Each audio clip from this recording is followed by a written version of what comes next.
کے شیروں، اب وقت آ گیا ہے کہ ہم اس نئے پاکستان کو اسی پرانے پاکستان سے بدل دیں جو ترقی اور خوشحالی کی ضمانت تھا۔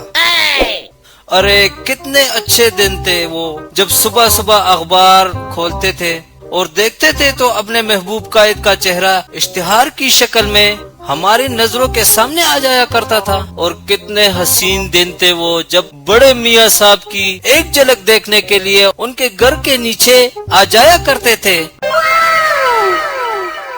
کیا آپ سب کو وہ پاکستان چاہیے؟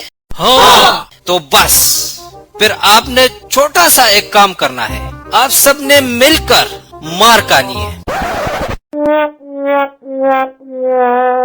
مار کیوں کھانی ہے؟ ہم جلسہ کر لیتے ہیں، پتلے جلا دیتے ہیں۔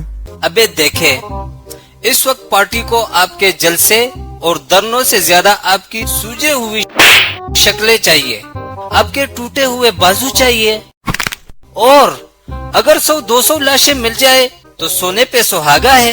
تو کون ہے میرے ساتھ؟ میاں صاحب کب آئیں گے؟ یار میاں صاحب کیوں آئیں گے؟ ہمارے لیڈر ہیں، وہ ہمارے آگے چلیں گے، ہم ان کے پیچھے پیچھے چلیں گے۔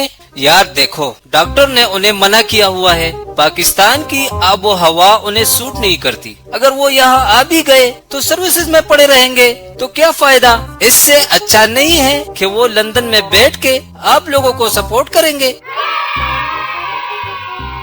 وہاں بیٹھ کے سپورٹ کیسے کریں گے؟ ابے یار دیکھو، جب تم لوگوں کے سر پڑ جائیں گے، ہاتھ بازو ٹوٹ جائیں گے، کچھ لوگ مر جائیں گے، دفن ہو جائیں گے، نماز جنازہ ہو جائے گا، تو شدید ترین الفاظ میں مذمت کون کرے گا؟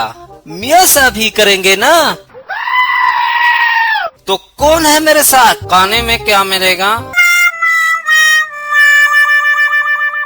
ابے اتنے سالوں سے بریانی کھا رہے، ایک دن ڈنڈے کھا لے گا تو کیا ہو جائے گا؟ تو خیر، مل کر عزم کر لے، پاکستان کی جیلوں کو اپنے آپ سے اور اپنے ساتھیوں سے بھر دیں گے، اپنی لیڈر پر آتی ہوئی ہر گولی اپنی سینوں پر لیں گے، اپنے ماں باپ، اپنے بہن بھائی، اپنے رشتہ دار سب کو قربان کر دیں گے، لیکن پاکستان کو شریفوں کا پاکستان بنا کر دم لیں گے، دم لیں گے، دم لیں گے۔